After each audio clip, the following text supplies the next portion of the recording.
নমস্কার বন্ধুরা, তোমরা সবাই কেমন আছো? আশা করি সবাই খুব খুব ভালো আছো। তো আজ সবাইকে নিয়ে যাব কলকাতার কাছেই দুটি খুব বিখ্যাত মন্দিরে। প্রথমটি হচ্ছে বাঁশবেড়িয়ার হংসেশ্বরী মন্দির, যেটা দেখতে পাচ্ছ। তো সেকেন্ডটি হচ্ছে আমরা যাব বড় মার মন্দিরে। বড় মায়ের পুজো আজ দিতে পারি কিনা দেখা যাক।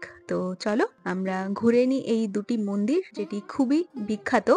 তো আমরা ব্যারাকপুর থেকে যাচ্ছি কল্যাণী এক্সপ্রেসওয়ে দিয়ে, আমরা চলে যাব এখন হুগলি জেলাতে।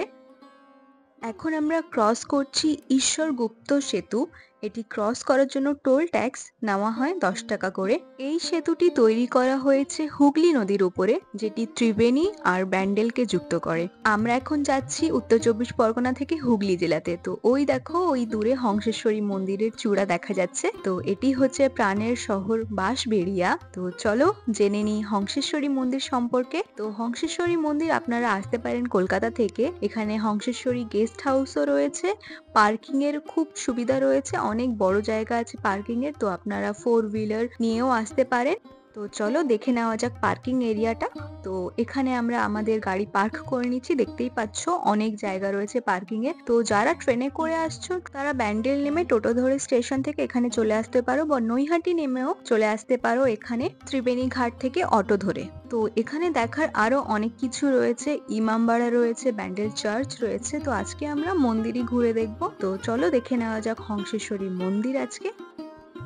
এখানে দেখো খুব সুন্দর সুন্দর ফুলের হেয়ার ব্যান্ড গুলো রয়েছে। তো এইগুলো তোমরা নিয়ে নিতে পারো। হংসেশ্বরী মন্দিরের ইতিহাস সম্পর্কে জেনে নেওয়া যাক কিছু। মন্দিরের ভেতরে ঢুকে আমরা জেনে নিচ্ছি ইতিহাসটা। তো এখান থেকে ডালাও পাওয়া যায়, আপনাদের ইচ্ছে হলে এখান থেকে খেজুরের গুড় ও পাটালি গুড়ও নিয়ে নিতে পারেন, এগুলো এখানেই তৈরি হয়। তো পুজো দেওয়ার জন্য ডালা নিয়ে নিতে পারেন এখান থেকে। আমরা এখান থেকে ডালা নিইনি, কারণ আমরা এখানে পুজো করিনি। পুজোর টাইমিং দেওয়া আছে, আপনাদের জানিয়ে দিচ্ছি। আমরা বড় মায়ের কাছে পুজো দেবো, ওই জন্য আর এখানে পুজো দিলাম না। তো আপনারা দিতে পারেন ইচ্ছে করলেই।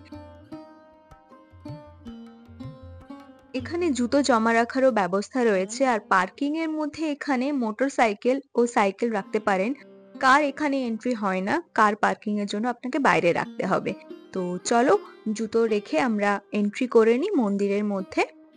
তো এই হচ্ছে সেই বিখ্যাত হংসেশ্বরী মন্দির। মন্দিরের মধ্যে রিলস বা ভিডিওগ্রাফি অ্যালাউ নয়, কিন্তু আমি পারমিশন নিয়ে তবুও একটু বানিয়েছি আপনাদের জন্য। তো আপনাদের হিস্ট্রিটা বলে দেওয়ার জন্যই আমি ভিডিওটা বানিয়েছি। তো চলো জেনে নেওয়া যাক হংসেশ্বরী মন্দিরের হিস্ট্রি। হংসেশ্বরী কালী মন্দির পশ্চিমবঙ্গের হুগলি জেলার বাঁশবেড়িয়া নামক স্থানে অবস্থিত। এটি একটি বিখ্যাত কালী মন্দির।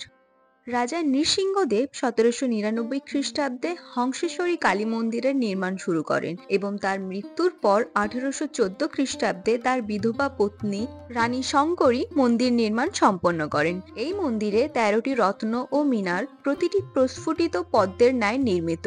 মন্দিরের গর্ভগৃহের উচ্চতা 70 ফুট। মাতা হংসেশ্বরী দেবীর মন্দিরে নিত্য পূজা পাঠের ব্যবস্থা আছে। ভক্তজন প্রতিদিন মাতাকে ভোগ নিবেদন করতে পারেন। দ্বীপ প্রহরে মন্দিরের গর্ভগৃহ বন্ধ থাকে, সেই কারণে তখন মাতৃবিগ্রহ দেখা যায় না। যদিও মূল মন্দিরে প্রবেশের কোনো বাধা নেই। বেলা 2:30 পুনরায় গর্ভগৃহ খুলে দেওয়া হয়, তখন মাতৃ প্রতিমা দর্শন করা যায় এবং মায়ের কাছে পুজো নিবেদনও করা যায়। ভক্তজন মায়ের ভোগ অন্ন গ্রহণ করতে চাইলে সকাল 10টার মধ্যে মন্দিরের আধিকারিকদের সঙ্গে যোগাযোগ করতে পারেন।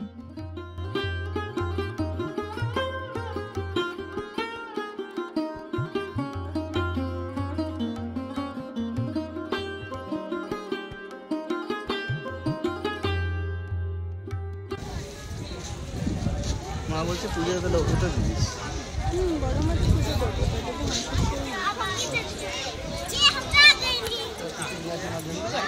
সবার জন্য কিছু খাস। গোলাকার বেদির ওপর পাথরে নির্মিত শায়িত শিব মূর্তির নাভি থেকে উদ্গত প্রস্ফুটিত পদ্মের ওপর দেবী হংসেশ্বরীর মূর্তি নির্মিত। দেবী মূর্তি নীল বর্ণা, ত্রিনয়নী, চতুর্ভুজা, খড়গধারিণী ও নরমুণ্ডধারিণী। এখানে মায়ের সঙ্গে সেলফি তোলা নিষিদ্ধ, কেবলমাত্র মায়ের ছবি আপনারা নিতে পারবেন। আর এখানে পেয়ে যাবেন অনেক ফ্রেমে বাঁধানো হংসেশ্বরী মন্দিরের ছবি।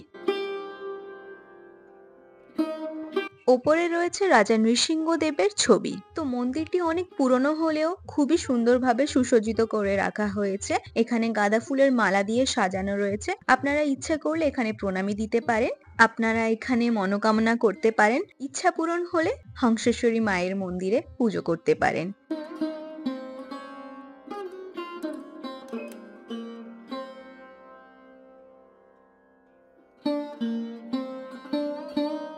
তো সবাই কিছু না কিছু চেয়ে নিচ্ছিল মায়ের থেকে, আমিও চেয়ে নিলাম। ইচ্ছা পূরণ হলে অবশ্যই মায়ের কাছে এসে পুজো দেব। তো চলো, মন্দিরের ভেতরটা আপনাদের তো দেখিয়ে দিলাম, এবার মন্দিরের বাইরেটা দেখে নেওয়া যাক একবার। এই মন্দিরের পাশেই টেরাকোটা নির্মিত অনন্ত বাসুদেব মন্দির অবস্থিত। দুটি মন্দিরই ভারতীয় পুরাতত্ত্ব বিভাগ দ্বারা সংরক্ষিত। এটি একটি কৃষ্ণ মন্দির। 1679 সালে রাজা রামেশ্বর দত্ত এই মন্দিরটি নির্মাণ করান। মন্দিরটি তার দেওয়ালের কারুকাজের জন্য বিখ্যাত। মন্দিরের গায়ে টেরাকোটায় রামায়ণ, মহাভারত ও কৃষ্ণলীলার ছবি খোদাই করা আছে। সম্পূর্ণ মন্দিরটি ইট দিয়ে তৈরি। মন্দিরের চূড়াটি অষ্টভুজাকার। মন্দিরটি একরত্ন শৈলীতে নির্মিত। জমিদার রামেশ্বর রায়কে মুঘল সম্রাট অরঙ্গজেব প্রায় 400 বিঘা জমির এই গ্রাম এবং এর জমিদারি উপহার দিয়েছিলেন এবং তাকে রাজার মর্যাদাপূর্ণ উপাধিও দিয়েছিলেন। এই সময় থেকে তার অনেক আত্মীয় স্বজন বাঁশবেড়িয়ায় বসতি স্থাপন করেন।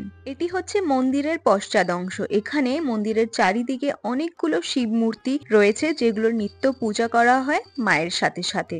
জনশ্রুতি অনুসারে রাজা নৃসিংহদেব রায় বারাণসীতে অবস্থানকালে মানবদেহে কুণ্ডলিনী এবং ছয়চক্র কেন্দ্র সম্পর্কে গভীরভাবে জ্ঞান অর্জন করেন এবং তার উপর ভিত্তি করেই এই মন্দিরটি নির্মাণ করেন। সেই সময় বেনারসের কাছে অবস্থিত চুনার নামক পাহাড়ি অঞ্চল থেকে মার্বেল সংগ্রহ করে 1 লক্ষ টাকা বা তারও বেশি ব্যয় করেছিলেন এই মন্দির নির্মাণের জন্য। তো মা হংসেশ্বরী টোটো স্ট্যান্ড থেকে আপনি টোটো রিজার্ভ করে চলে যেতে পারেন লাহিড়ী বাবার মন্দির, গায়ত্রী মন্দির, শরৎচন্দ্রের ভিটে, ময়ূরমহল, সুয়াখাল, ঝাউতলা কালীবাড়ি, গাজীর দরগা, ত্রিবেণী তীর্থস্থান, রঘু ডাকাতের কালীবাড়ি, পঞ্চানন বাবার মন্দির, রায়গলি পার্ক, রানী রাসমণি ঘাট, আরো অনেক কিছু।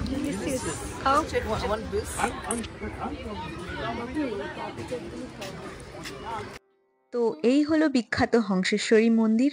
তো মন্দির আপনাদের দেখিয়ে দিলাম, কিছু কিছু ইতিহাসও বলে দিলাম।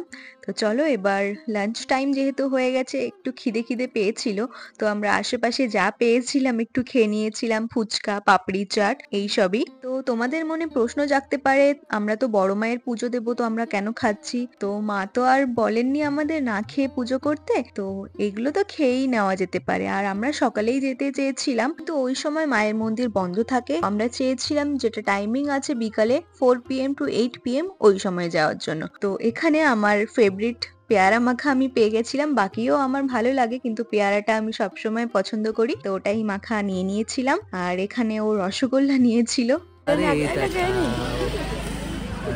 ঝালের মধ্যে মিষ্টি। আমি খাবো না। না না না না, আমি এটা খাচ্ছি। তো কি পুজো করছো নাকি?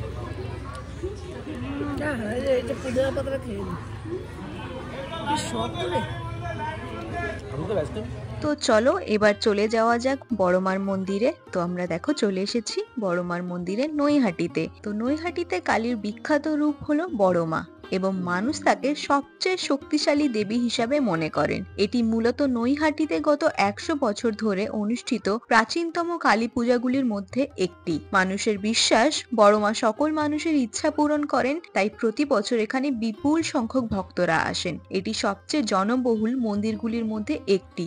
গঙ্গা নদীর তীরে অবস্থিত নৈহাটি উত্তর 24 পরগনার একটি ছোট শহর। পূর্বে নৈহাটির মানুষ 100 বছরেরও বেশি সময় আগে দেবী রক্ষাকালীর একটি ছোট মূর্তির পূজা করত। এই পুজোর প্রতিষ্ঠাতারা প্রথমে এই পুজোকে তাদের পূর্বপুরুষের পুজো বা বাড়ির পুজো হিসাবে উদযাপন করতেন। একদিন ভবেশ চক্রবর্তী তার বন্ধুদের সাথে ভাঙা রাস উদযাপন উপভোগ করতে নবদ্বীপে যান। সেখানে তিনি বিশাল মূর্তি দেখেন এবং পুজোর জাঁকজমক দেখে অবাক হন। তাদের কেউই সেই বিশাল মূর্তিগুলোর দৃশ্য ভুলতে পারেননি। এক রাতে নৈহাটিতে ফিরে আসার পর ভবেশ চক্রবর্তী একটি স্বপ্ন দেখেছিলেন। তার স্বপ্নে দেবী কালীর একটি ছোট্ট মূর্তি আবির্ভূত হয় এবং তাকে সেই বিশাল মূর্তিগুলোর মধ্যে একটিতে রূপান্তরিত করতে বলেন এবং তার ভিত্তিতে প্রতিষ্ঠাতারা বড় মাতার ধারণাটি ধারণ করেন। নৈহাটিতে বড় মা উচ্চতা 22 ফুট, রক্ষাকালী বা শ্মশানকালীর আকারে। এখানে কালী পুজোর সময়ও খুব ভিড় হয়। এখানকার পুজো 5 দিনের অনুষ্ঠান এবং উৎসবের প্রতিটি দিনে 60,000 বা তার বেশি ভক্ত এখানে আসেন। আমরা বড় মার ডালা নিয়ে দাঁড়িয়ে পড়েছিলাম। তো এখানে দেখো মায়ের ডালার মধ্যে রয়েছে একটি জবা ফুলের মালা, আলতা, সিঁদুর, একটি মোমবাতি, সন্দেশ, ধূপকাঠি আর রয়েছে একটি ছোট্ট ওড়না। তো চলো আমরা লাইনে দাঁড়িয়ে পড়েছি, এবার দেখা যাক মায়ের দর্শন আমরা কখন পাই। তো দেখো আমরা মায়ের দর্শন পেয়ে গেছি, অনেকটাই পেছনে আছি। এখানে ছবি তোলা নিষিদ্ধ রয়েছে, অনেকেই করছিল, আপনাদের জন্যই একটু দেখানোর জন্য করে নিলাম মায়ের দর্শনটা যাতে আপনারা পেতে পারেন। তো চলো পুজো দিয়ে আমরা নিজেদের মনোবাঞ্ছা মায়ের কাছে জানাই। মা মনোবাসনা পূরণ করলে অবশ্যই মায়ের কাছে আবার ফিরে আসব। এখানে বড় মায়ের মূর্তিটি 4.5 ফুট উঁচু। রাজস্থান থেকে আনা শক্ত পাথর দিয়ে মূর্তিটি তৈরি করে নতুন মন্দিরে স্থাপন করা হয়েছে। সেই সাথে 100 ভরি সোনার নৈবেদ্যও দেওয়া হয়েছিল। মন্দিরে বড় মায়ের রূপ নৈহাটির কালী পুজোর মতোই, এটি কেবল একটি ছোট সংস্করণ। এখানে মা 12 কেজি সোনা এবং 200 কেজি রূপোর অলংকারে সজ্জিত। এই মন্দির এবং পুজোর আরেকটি প্রধান আকর্ষণ হলো কর্তৃপক্ষ পুজো আয়োজনের জন্য কোনো অর্থ সংগ্রহ করেন না। প্রতিষ্ঠাতাদের ইচ্ছা ছিল যে ভক্তরা এখানে স্বেচ্ছায় যে পরিমাণ অর্থ দান করবেন তা তারা এখানে পুজোর উদ্দেশ্যে ব্যবহার করবেন এবং আজও সেই ঐতিহ্য এখানে অব্যাহত রয়েছে। কালী পুজোর সময় 4,000-এরও বেশি মানুষ ভবেশ চক্রবর্তীর বাড়ি থেকে আসা ভোগ প্রসাদ গ্রহণ করেন। এছাড়াও আপনি প্রতি মঙ্গলবার ও শনিবার মন্দির থেকে বিনামূল্যে ভোগ প্রসাদ পেতে পারেন এবং প্রসাদ পাওয়ার জন্য কোনো কুপন নেই।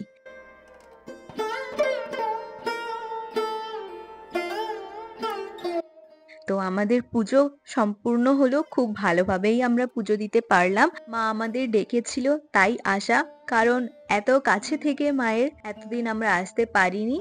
আজ ফাইনালি চলে এসে মায়ের পুজো সম্পূর্ণ করলাম। তো আবার আসার ইচ্ছা আছে, মা আবার ডাকলে অবশ্যই আসবো। আপনাদেরও যদি ইচ্ছা থাকে চলে আসবেন মায়ের কাছে যখন খুশি। 2014 সালে এই নৈহাটি বড় মায়ের মন্দিরটি নির্মাণ করা হয়। কালী পুজো ছাড়া অন্য সময় বড় মা দর্শন করতে ইচ্ছুকদের জন্য মন্দির খোলা থাকা একটি স্বস্তির নিঃশ্বাস। আমরা যখন তখন বড় মায়ের দর্শন পেতে পারি এই মন্দিরটি খোলার জন্য। তো এখানে মায়ের মূর্তি রয়েছে অনেকগুলো। আমরা এখান থেকে একটি মূর্তি নিয়ে নিয়েছিলাম ছোট্ট দেখে, খুব সুন্দর দেখে, যেটা আমরা আমাদের মন্দিরে, বাড়ির মন্দিরে প্রতিষ্ঠান করব। তো আপনারাও এখান থেকে নিয়ে নিতে পারেন বড় মায়ের মূর্তি, যেটিকে বাড়িতে রেখে সবসময় দর্শন করতে পারেন এবং বড় মায়ের থেকে আশীর্বাদ নিতে পারেন। তো আমার বড় মা দর্শনের সাথে সাথে আমি আপনাদেরকেও বড় মা দর্শন করিয়ে দিলাম। যারা যারা বড় মার কাছে এখনো যাননি চলে যান, খুবই মনের শান্তি পাবেন।